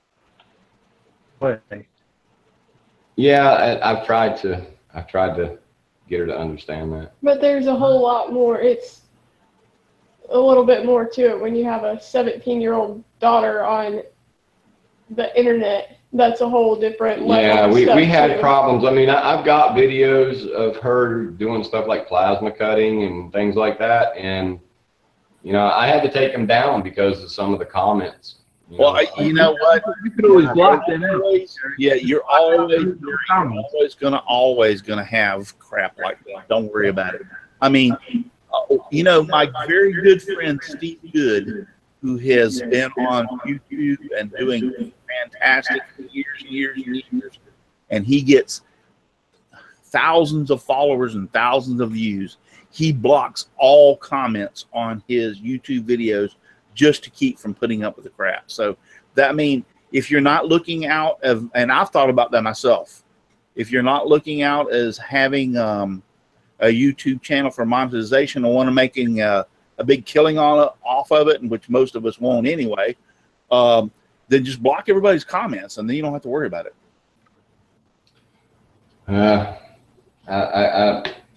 I got a feeling I'm gonna be long gone before YouTube starts paying me anything. Yeah, well, that's what I'm saying. Just block the comments so nobody can comment on your videos or your daughter's videos that you put up. Just block them. Nobody can. I blocked my subscribers for day one, and no, I don't put out there how many subscribers I had, because I'm not doing this for that part. I'm doing this for only one reason, is I am enjoying what I'm doing, and obviously a lot of people like it, and I'll keep on. Hey, Russ, I'm sorry to call you out on this, but that's 3 reasons. Oh, well, I'm sorry. So, but just block the people comments. I've often thought about myself. I've often thought about just Steve Good does it. He'll post a video and get 6,000 views, and you can't even mention or comment on any of his videos. Yeah, I guess I stay so tired all the time. I'm a little cranky. I'm one of these type people that I start looking you up, and I'm trying to figure out if it's worth the travel to your town. Yeah. You got a lot of friends, Jerry. You could always outsource it. Yeah, I mean that's my daughter right there. You know, I understand some of the comments, but when they get downright lewd, because how do you spell that name? You know, I'm like, hey, Jerry. Yep. Do you pre-screen them, or you just let them post on there by themselves? Because on mine, not that I get very many, but I started getting just some comments like, "Oh, go to this other website. They've got plans or something there." But I screen them. They come in before I approve them and put them over. Have you done that? Yeah, it's not that way anymore, because basically that requires more. That requires more of my time, and I'm lazy. Yeah. Well, then block all comments. Then block all comments. Just say you cannot comment on my videos. That's the way I would go.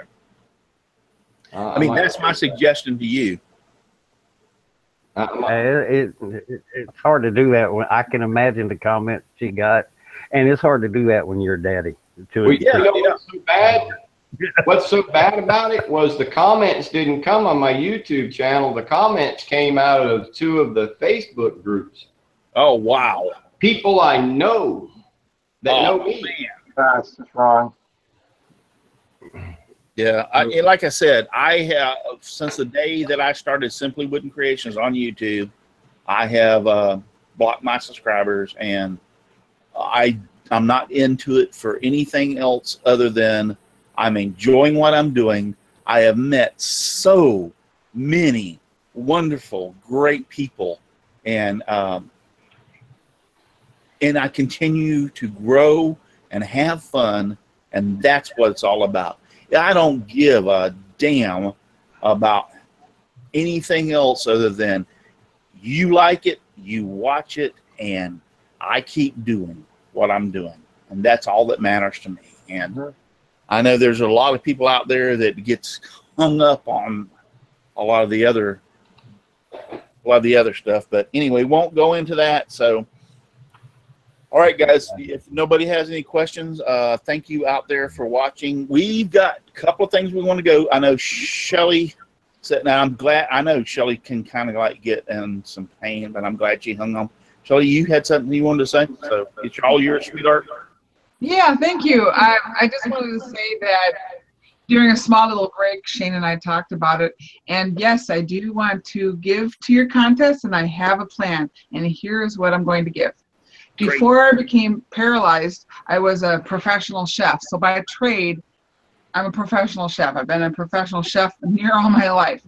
Now here is what I'm going to do. This is going to be super cool because it's a combo gift, because I've started the Sawdusto series. And if you all don't know what Sawdusto is, It'll be on the way. There's a little channel. There's a little. Well, what is sawdusto? Is it edible?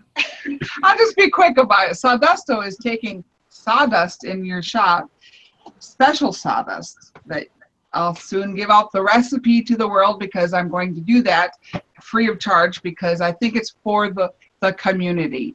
So it's a special sawdust recipe. You take the sawdust and you take this homemade glue together, and you can create just about anything in your shop with sawdusto. And I've got a whole series ahead of me of sawdusto building with my sawdusto. And I don't want to go too far into it. It's been a late show, but just to say, here's what I'm going to give as a gift.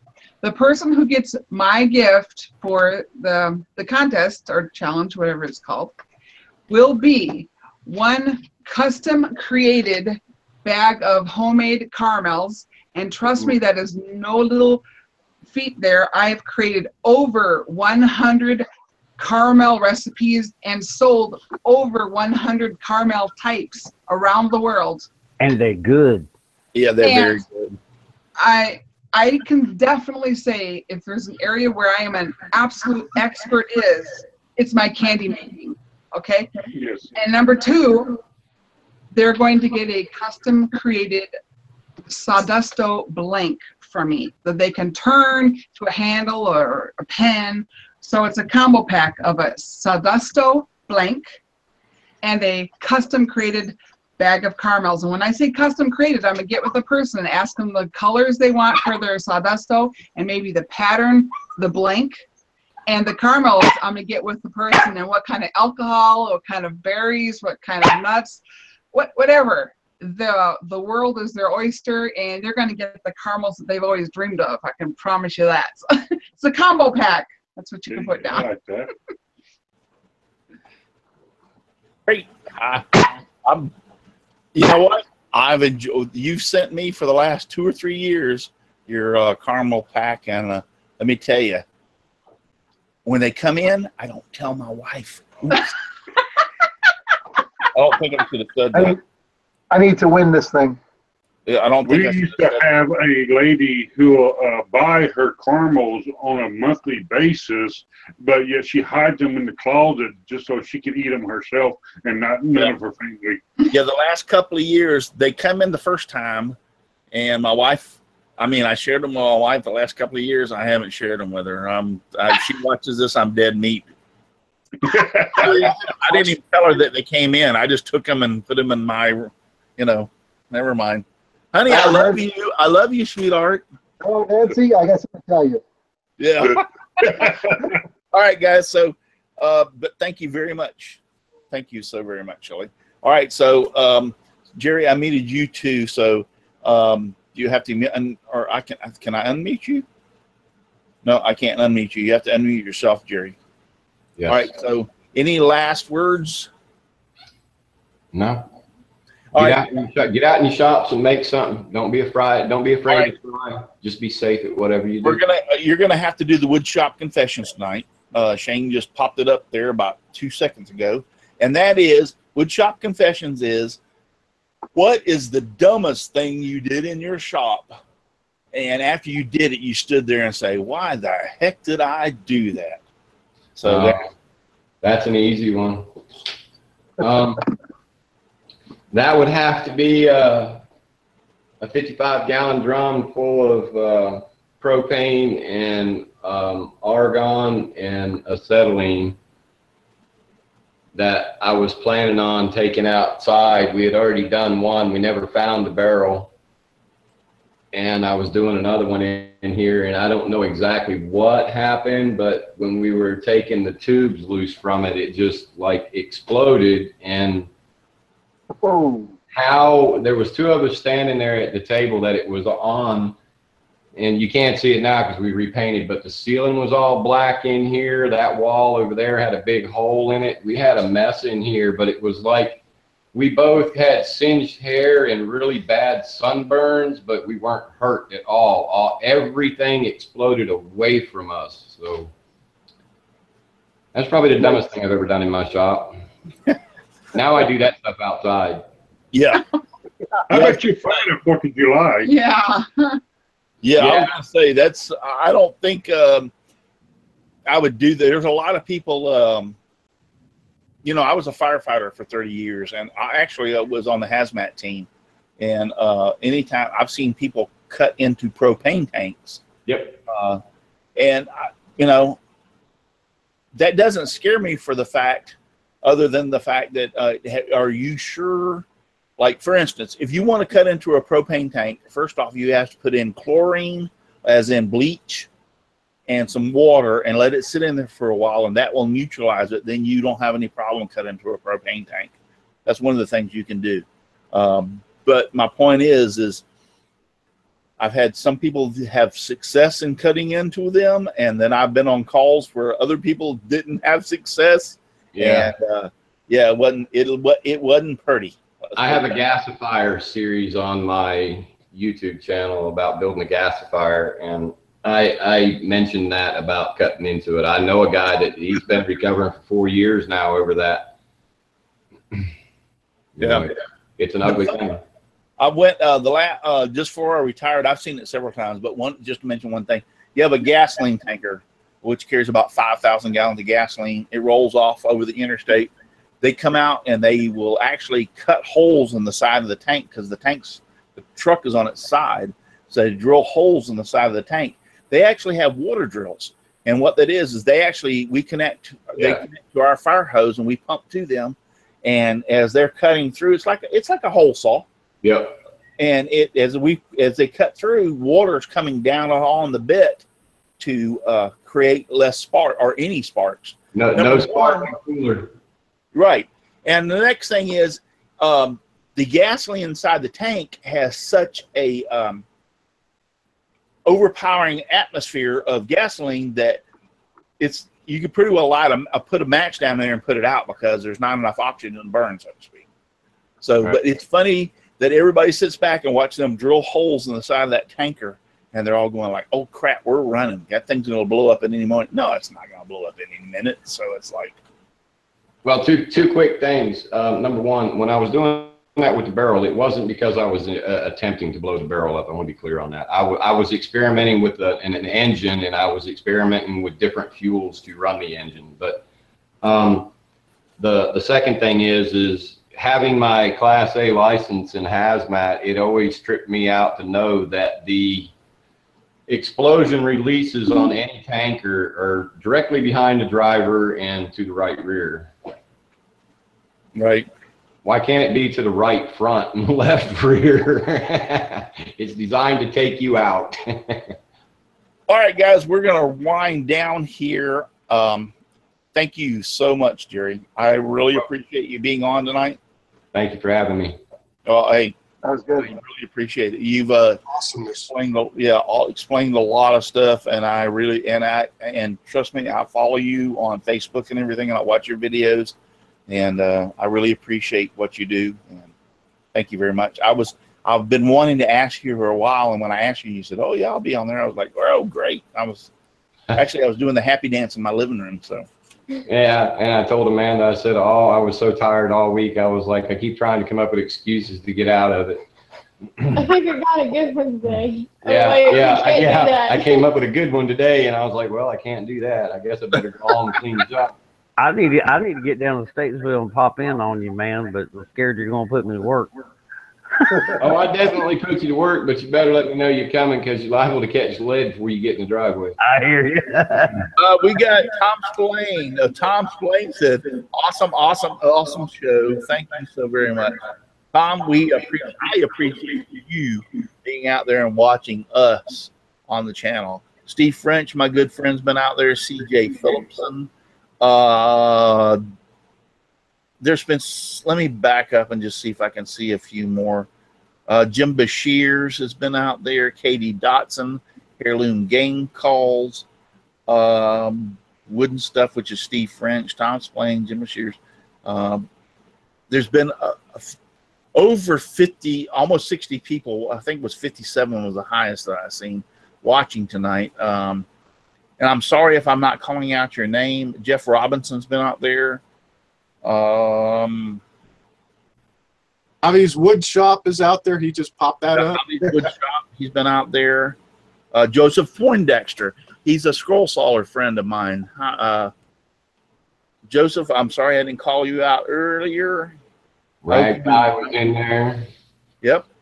So all you guys are out there and been patient and watching us all night long. And I so much appreciate y'all being out there and watching what we do. Jimmy Shoots is Javi who. That's so funny. All right, guys. While all of you follow me that are following me, I appreciate it. And I will have some more videos coming soon. Like I said, I probably got 10, 11 videos in the can. I just need to edit them. All right. Thank you very much, Jerry. Thank you. Thank you all. All right. Here's what everybody's been waiting for. We had 57 people. It was the top amount watching. But I'm generous tonight. So the gift card's going to go for $100. Sweetness, sweet. So regardless, the gift card's going for $100. So if you want to win a $100 gift card, and that includes you on the panel too, all y'all can enter. Everybody out there in the chat, everybody watches. The time limit is 12 noon tomorrow, Eastern Standard Time. I have a lot of people that watch me in Europe, so they will get up in the morning and see this show, and I want to thank them for watching. And they can't be on the live show because it's like 2 or 3 o'clock in the morning their time, and they can't be here. But they do email me, and they do say they love my show, and they are watching. And so I appreciate you very much. That's the reason I'm keeping it up till 12 o'clock tomorrow, Sunday, which is what, the 24th at noon. So if you, as long as your email comes in before 12 o'clock Eastern Standard Time, you're entered into this contest. Now, here's how it's going to be. You're going to send your answer to the question to contest@simplywoodencreations.com, and in the subject line, I want it to be the 9/23/2017 show. So I'll know, I can distinguish that between everything else and all the other emails I got. So 9, is that right? Today's the 23rd, right? Everybody gets, yep, it is. Yes, today's the 23rd. All right, so 9/23/2017 show. That needs to be in the subject line so I can pick yours out of all the other emails. So the question is to win the $100 Visa gift card. In his woodshop confessions, what guest talked about getting hit with a flying piece of wood from his table saw, basically in his chest, and he said, the next thing I know, I was staring at the ceiling. So I'll repeat that. One of my guests on the show, you'll have to go back through the videos and figure out who it was, said that in his woodshop confession, he talked about he was cutting some pieces and he came along like there was like so many of them, and he started to move them over, and he said, no, none of them moved, and I'll just cut the next one. And as soon as he cut that one, it flung back and hit him in the chest, and his thing was, next thing I know, I was staring at the ceiling. Any hints, Russ? Nope. Not a hint. You're going to have to go back and figure this one out on your own. I'm giving $100 away. You can get off your butt and figure out what I'm. Well, no, I'm going to be sitting on my butt watching 100 videos. Or how many videos you got? That's awesome. How you want to hit? He's a woodworker. Yeah, he's a woodworker. He's a woodworker. But he made that. He made that. So, and whoever, so when you send that in, however many people get the right answer and send me in that email, then I'll put your name in a hat and I'll draw it out. And Monday, Tuesday, Wednesday, I'll pull out your name and announce it on my Facebook channel. I'll even do a little quick maybe video and say who's the winner or whatever. And of who won it, and you will receive a $100 Visa gift card for answering that question. See, now it's it was not $1 million. Yeah, it's not $1 million. It's $100. But I mean, I'm giving out 100. This is coming from me. Totally no sponsors, no nothing. This is coming from me to you. And the reason I'm doing this is because I love what I'm doing. I enjoy you watching what I'm doing. I am enjoying what I am doing. And I usually have a little giveaway every month. And my sponsors have been so fantastic and blessing me and giving prizes for my monthly giveaway. We didn't do one in July because of the Whirligig Wars. We didn't do one in August because of the Pilot Challenge. And so it's been lacking for a while. And I just want to say thank you. Thank you to you out there, Dave Gatton, Portal Woodwork. Somebody's got an awful echo, if you don't mind muting all yourselves. Dave Gatton, Portal Woodworks, Heirloom Game Calls, Jim Bashir's, Natanic River Woodworking, all you guys out there who watch me in the chat and are out there every Saturday night, I want to say thank you, each and every one of you, for being out there. And all you are on the panel, thank you. All those who watch me tomorrow in all the other countries, thank you. I appreciate you so very much. You don't know how much I appreciate you. It makes you, when I wake up in the morning and see, and I get like 30 emails and saying, I usually, first thing in the morning, I wake up and I go to my email box and there's like 30 people saying, great show, I appreciate what you do. And then when I have people like Shane and Shelley that say that, and all the people on the panel that say that, this is why I do what I do. And thank you so very much. My way of saying thank you. So, Dave Gatton said, does he have a YouTube? Who are you talking about? Jim Bashir's? Really, Dave? What are y'all talking about there? Oh, Heirloom Game Call says, the jack clamp I won is fantastic. I think he won that in the Whirligig Wars. Heirloom Game Calls. Yeah, thank you for entering that, by the way. So anyway, anybody have anything else they want to say? I'm getting all mushy here and getting kind of like teary-eyed for something. Shane, Shelley, go ahead. I'm locked on you. I've been privately begged. I'm sorry for the echo. I've been privately begged for brownies. So what I'm going to do is whoever wins my prize, they're going to have a choice of custom created brownies or custom created caramels and the Sawdusto blank. So this way they'll have the choice, because not everybody likes caramels, not everybody likes brownies. I do. I'm just saying, I want to give people the choice, okay? I like them all. Anything you send me, I'll eat. I like them all. So I've been privately begged. I'm the taste tester, so no matter what she made, I get all the samples, I get all the leftovers. Hence why I'm so big now. Especially when I was selling it worldwide. Oh my goodness. Yeah. Fun. It's so fun. It's so totally fun to do this show on Saturday night.